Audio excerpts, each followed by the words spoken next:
Hey, this is Annaliese doing my blog on episode 3 of ANTM. I did one on episode 2 and actually got quite good feedback, so I thought I'd keep on doing them, plus they're kind of quicker than the old typing ones. So, yeah.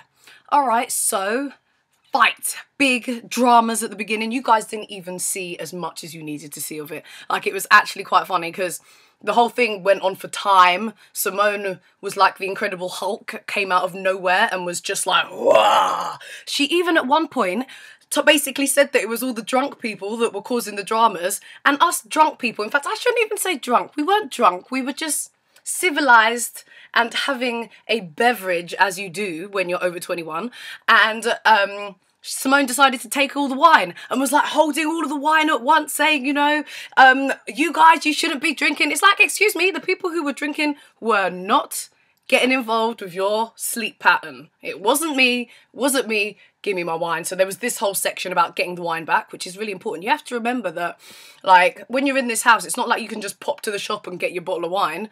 Somebody's actually got to go, you've got to order it, it never comes on the right day, it's not the right type, it's a long process, so I was definitely very protective over my wine. Yeah, so, yeah, bit of juice there. Fighting, etc. All good. Yep, beef. Yeah, Alicia, Simone. Pow. Pretty interesting.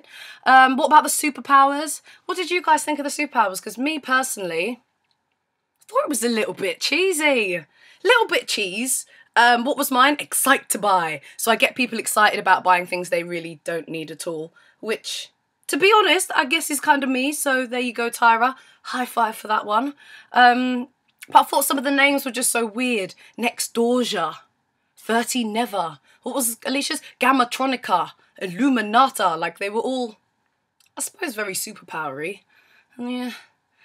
But really, I know I've got to get into it. It's the whole photo shoot malarkey. That challenge was epic. Come on. It was huge. Obviously it was for very.com, and we were asked to do the styling, the hair and makeup, the casting, getting props, and then you're casting director, and then you're choosing what the shots, and it was just like, and modelling it at the same time. Yes, in hindsight, I do think I probably shouldn't have been leader. I will say that. But at the same time, I didn't hear anybody else standing up for the role. Like, have you ever watched The Apprentice when somebody's got to be the leader in The Apprentice, whether it's Celebrity Apprentice or whatever, and people back out and they wimp out, and it's always a bit of this awkward moment. That's what it felt like, and I was like, fine, if you want me to be the leader, I'll do it. Let's see what we can create here. Yeah, probably not a good idea, but let's be honest, 2 hours to shoot, 6 girls, when, I don't know if you know this, but hair and makeup usually takes about an hour and a half, 2 hours, depending on what it's for. But I was supposed to be on set while I was getting my hair and makeup done, trying to be in 2 places at once, but yet not allowed to run, because the energy, remember the energy, we're not allowed to run, despite the fact that there's like this huge distance from where we're shooting to where hair and makeup is, to where styling is. And then I've got Kelly Catrone going, now. How do we make it now? Especially without running. That kind of got to me a bit. And then obviously Kelly Catrone talking about the energy, and I understand that it kind of filters down, and, you know, the leader kind of being nervous or terrified might be a better word. Yeah, it does kind of trickle down, but I was trying not to. I was supposed to be calm. Remember I said at the beginning I was going to be the calm one? Yeah. I'm going to work on being calm. Because believe it or not, I actually work in pressurised situations, like standing in front of people, addressing a crowd, talking to people, whether I'm on radio, hosting an event, or, you know, talking to camera. Like, I can do pressurised. I just can't do 10 million jobs at once and be modelling all at the same time and try and look good and smile for Kelly Catrone. That was just a killer. What else? Virgin mobile phones. Like, don't get me wrong, the phones, they're amazing. I'm sure they work bandabby-dozily well, but the issue was that production never wanted you to have the phone in case you started contacting family members. So them all showing their scene of me not answering. No. And also, may I add, you know, it takes you like a good month to get used to a new phone. Any new phone that you get, you're always a little bit like, oh, don't know what I'm doing, don't know what I'm doing. All of a sudden, this day, we were supposed to be experts on how to use this Virgin mobile phone, which we clearly weren't. But I wasn't ignoring calls, and I was actually doing something. It didn't look like it, but I promise I was. And then choosing photos. So you guys didn't even really see much of this bit, but basically we were asked as a group to kind of choose the photos that we wanted. And the British girls, we were all getting involved because for us, we wanted all of the 6 shots to kind of be a story, like to all go together, like if they were in a magazine or something. And we were kind of helping each other, going, yeah, that one, no, not that one, no, move on, yeah. Helping each other choose the right shot. The American team, dead silence. Like, it was so silent, it was uncomfortable. And like the one person trying to pick out their own photo without any support or anything from the people behind them. I do think it kind of shows the differences between the American team and the British team in that us Brits, we were kind of together. Yeah, okay. This episode, we had a bit of friction going on, but we're not going to talk about that. But the US team are just all out for themselves. As much as they want to claim that they worked together in this challenge, it really wasn't. As Marie and Laura did most of the work. That's what I personally think anyways. And their photo shoot didn't run that smooth either. They're like, you know, they made it look like this was smooth sailing and we were just good, all taking their time, walking to set. No. There was this whole thing because everybody thought that as Marie and Laura were the only ones who knew what punk rock was. They kind of chose this theme, went with it, but nobody else understood what punk rock was. So they were all really confused and they thought that As Marie was trying to sabotage. Didn't hear that from me. I know, but she wasn't. As Marie's lovely. You can't... I mean, she's got a great energy about her. There's nothing that you possibly couldn't like about her. I mean, maybe she takes herself a little bit too seriously, but that's something for future episodes that I'm really not supposed to be talking about.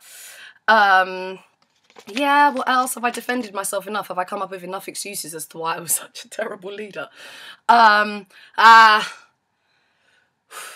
Louise vs Kelly Cutrone.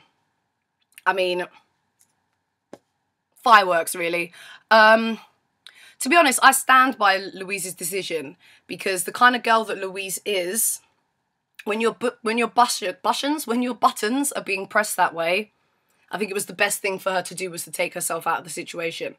And also, you guys didn't see a lot of the interaction between Kelly Cutrone and us two as well. It was... That's the thing. I understand the lady's got to be tough because she's in PR. I totally and utterly get that. But it's very curt. It's very blunt. It's very And a lot of the time, it didn't feel constructive. It felt like you were just barking at me and it was like, well, I'm not... I don't make photo shoots. So I don't know how to do this. Maybe I need a bit more guidance as opposed to just rolling your eyes and shrugging your shoulders and huffing and puffing at me.